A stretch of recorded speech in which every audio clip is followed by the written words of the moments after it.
ninkii firdhiye waxa uu ku ceebaysan yahay dalka Jabuuti buu ku ceebaysan yahay. Ismaaciil Cumar Geelle ayuu is yidhi arrimo siyaasadeed ayuu kuu hayaaya tag. Waxaan idin tusi doonaa nimankii wariyaasha khaaska u ahaa firdhiye oo leh maayirkaa casuumay. waxa weeye ceebuhu way iska soo daba dhacayaan. waxa weeye ceeb ma asturna, ilaahay ceebteena ha asturo.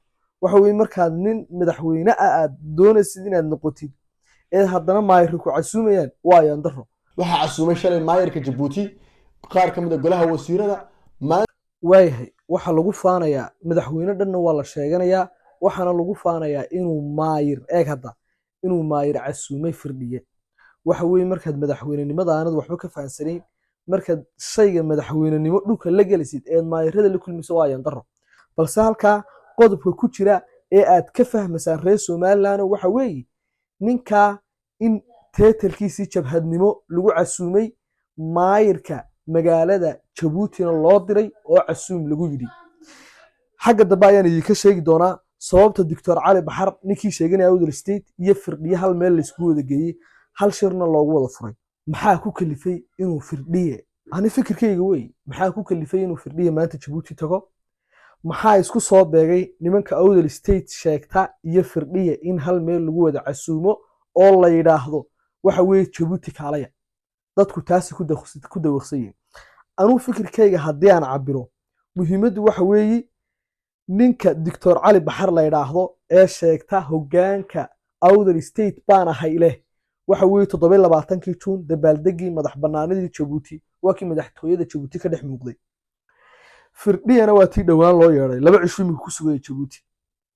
Ismaaciil Cumar Geelle inuu wax tarayo ayay moodayaan, balse haddii aad maqli jirtay hebel sawir kura ayaa lala galay labadaa nin ee firdhiye iyo Dr. Baxarka ay sheegayaan, sawir kura ayuu Ismaaciil Cumar Geelle la galay.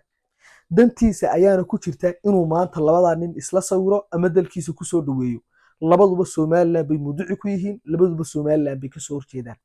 sababtuna waxa weeye inuu burburo heshiiskii Ethiopia iyo Somaliland ay isku afkarteen, MOU-gii inuu burburo ayuu doonaya Ismaaciil Cumar Geelle.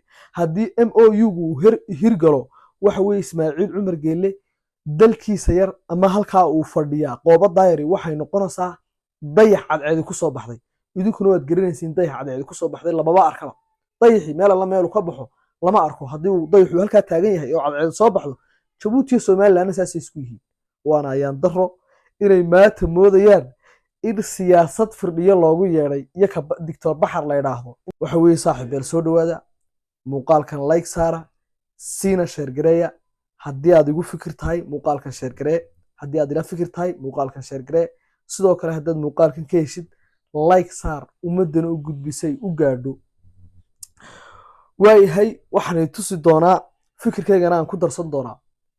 waxaan tusi doonaa wariyaasha sida khaaska ula shaqeeya nimanka huwanta ee bariga gobolka Sool ka dagaalama ama jabhadda bariga gobolka Sool ka dagaalama oo iyagu qiraya in markaa uu firdhiye u tagay maayirka ama barasaabka Jabuuti, magaalada Jabuuti. waayahay sidoo kale waxay tusi doonaa isaguna mid ka mid ah oo nimanka aadka huwanta ula shaqeeya ah. waxa weeye isaguna Ismaaciil Cumar Geelle waxa weeye nin qacan yar kuma ogeyn, nin qacan weyn baan ku ogahay. macnaha wuxuu ka wadaa waxa weeye firdhiye waxa uu u tagay leef ama in yar loo soo dhiibo. waxa weeye markaan dad noocaas aynu la xifaltamano maalintaas aynu jabnay. horta marka hore aan idin tuso labada muuqaal. waxaan idin tusayaa muuqaalka sheegaya inuu casuumay maayirka magaalada Jabuuti. maalintii sabtida ayuu gaadhay 6 maqribnimo sida aan barnaamijkii ka horreeyay aan ku sheegay. waxaa soo dhaweeyay waftiga madaxweynaha, wasiirka waxbarashada, wasiirka ganacsiga, wasiirka arrimaha gudaha dowladda Jabuuti. garoonka diyaaradaha dalka Jabuuti ayaa lagu soo dhaweeyay hotel weyn oo la yiraahdo Kempinski Plaza Hotel Jabuuti oo ah hotel 5 star hotelada ugu quruxda badan badda saaran ayaa madaxweynaha la dejiyay. security-ga madaxweynaha waa la adkeeyay, waxaa la wareegay ciidamada jamhuuriga sidoo kale ciidamada dharcadka ee sirdoonka ayaa wadooyinka halka uu degan yahay madaxweynuhu iyo halka uu shirarka ku galayay, hadday tahay xafiiska urgoboleedka igad, hadday tahay xarunta madaxtooyada Jabuuti looga aramiyo, dhammaan waxaa la daadiyay ciidamada jamhuuriga, sidoo kale ciidamada dharcadka ee sirdoonka iyo intelligensiga. anyway security-ga iyo ammaanka madaxweynaha aad baa loo sugay. safaaradda Soomaaliya ee Jabuuti oo iyaduna qayb ka ahayd sugidda amniga iyo meelaha madaxweynuhu booqanayo, maadaama ay tahay safaaraddii Soomaaliya ee dalkan Jabuuti. shalay axad bay ahayd, wax kulana ma dhicin. dabcan waxaa lagu jiray fasaxii maalintii sanadkii cusbaa ee hijriga ee islaamka 1446 waxa weye hijriyada ayaa lagu jiray. marka dadku waxay ku jireen fasaxyo, laakiin madaxweynuhu wuxuu kulamo la qaatay qaybaha kala duwan ee bulshada. waxaa casuumay shalay maayarka Jabuuti, qaar ka mid ah golaha wasiirada. maanta isniina galinka hore waxaa casuumay jaaliyadii reer SSC Khaatumo. waayahay waxa lagu faanayaa madaxweyne dhanna waa la sheeganayaa, waxaana lagu faanayaa inuu maayir inuu maayir casuumay firdhiye. waxa weeye markaad madaxweynenimada aanad waxba ka fahansanayn, markaad shayga madaxweynenimo dhulka la gelisid ee maayirada la kulmiso waa yandaro. muuse biixi madaxweyne muuse biixi waxa uu diidi jiray inuu la kulmo farmaajo intii ka hoos shaqayn jirtay. waxa uu diidi jiray xasan sheekh inuu la kulmo sababo jira awgeed iyo goon isku taagga Somaliland. maantana niman annaga nala ficiltama oo leh gobol haafkii baanu haysanaa, madaxweynena waanu samaysanay. xaq bay u leeyihiin maanta niman jabhadii inay ku faanaan in maayirka berberi soo dhaweeyo. ninka sidan u hadlaya ee ku faanaya RRUdii Jabuuti Ismaaciil Cumar Geele lahaa, isagu dalkiisu maxay dhahdaa ma laha sirdoon, ma laha RRU. kolka ma garanayo sabab uu ugu faanayo sirdoon dalka leeyahay, RRU dalka leeyahay, ciidamo birmadoo dalka leeyahay, sabab uu ugu faanayo ma garanayo. qof kastoo madaxa oo taga dal aynu jaarnahay ama dal dibadda ahna waxa weeye amnigiisa waa la sugaa. taasna wax cusub haba yaraatee maaha, balse halkaa qodobka ku jira ee aad ka fahmaysaan reer Somaliland waxa weeye ninka in teetalkiisii jabhadnimo lagu casuumay, maayirka magaalada Jabuutina loo diray oo casuum lagu yidhi. xagga dambe ayaan idinka sheegi doonaa sababta Dr. Cali Baxar ninkii sheeganaya Awdal State iyo firdhiye hal meel la isku wada geeyey, hal shirna loogu wada furay. xagga dambe ayaan ka sheegi doonaa. bal mar labaad waxaad leeyihiin ninkan oo maalmihii Ismaaciil Cumar Geele iyo Xasan Sheekh iyo madaxweyne Muuse Biixi ay kulmayeen, isagoo oo leh halkaa waxaa lagu maleegayaa dabin lagu dibindaabiyeynayo maamulka SSC ay ula baxeen ee Khaatumo ay ula baxeen. bal hadda ileeg waxaan rabaa ummadana u sheego, dadka u sheego, meesha dabin baa lagu abaabulayaa, hawl baa laga shaqaysiinayaa. wax dadka reer SSC Khaatumona ma ha loo togaayo. muuse waa ka tagay Hargeysa, xamar baa loo wada maalmaha soo socota, ujeedda iyo qorshaha socota. waayahay waxay